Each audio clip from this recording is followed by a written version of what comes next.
Praise the lord. ఈరోజు అంశము ప్రభువు గమనించుచున్నాడు. ఒక రాజు తన ప్రజలు ఎటువంటి వారో పరిశీలించి తెలుసుకొను నిమిత్తము ఎవ్వరూ లేని సమయంలో ముఖ్యమైన మార్గమునకు అడ్డముగా ఉండునట్లు పెద్ద బండను దొర్లించి పెట్టెను. పిమ్మట మరుగైన ఒక స్థలము నుండి గమనిస్తూ ఉండెను. ఆ బండ మార్గమునకు అడ్డముగా నుండెను. దానిని చూచిన కొందరు బండను పెట్టిన వానిని నిందించిరి. కొందరు ప్రభుత్వము సరిగా పనిచేయుటలేదని చెప్పుకొనిరి. మరికొందరు రాజుకు సుంకము కట్టుట దండగా అని పరిహసించిరి. దాగుకొని ఉండిన రాజు సమస్తము వినుచూ ఉండెను. చివరికి రైతు ఒకడు వచ్చెను.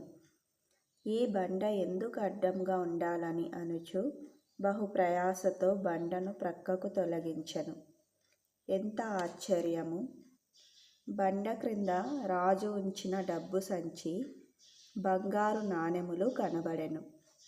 ఇది బండను పక్కకు తొలగించు వారికి అని వ్రాయబడి ఉండెను. రైతు పట్టజాలనంతగా సంతోషించెను. అవును, మనకు సంభవించు ప్రతి శ్రమలలోనూ దేవుడు ఒక ఆశీర్వాదమును దాచిపెట్టి ఉన్నాడు. మన సిలువను మనం తిరస్కరించిన ఎడల ఆశీర్వాదమును పోగొట్టుకొందుము. అడ్డముగా నున్న రాళ్లను నీవు ఎలాగు ఎదుర్కొంచున్నావని ప్రభువు గమనిస్తూ ఉన్నాడు.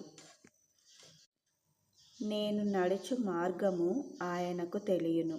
ఆయన నన్ను శోధించిన తరువాత నేను సువర్ణము వలె కనబడుదును. యోబు గ్రంథము 23వ అధ్యాయము 10వ వచనం. విన్నారు కదా, ప్రభువు మనల్ని గమనిస్తూ ఉన్నాడు.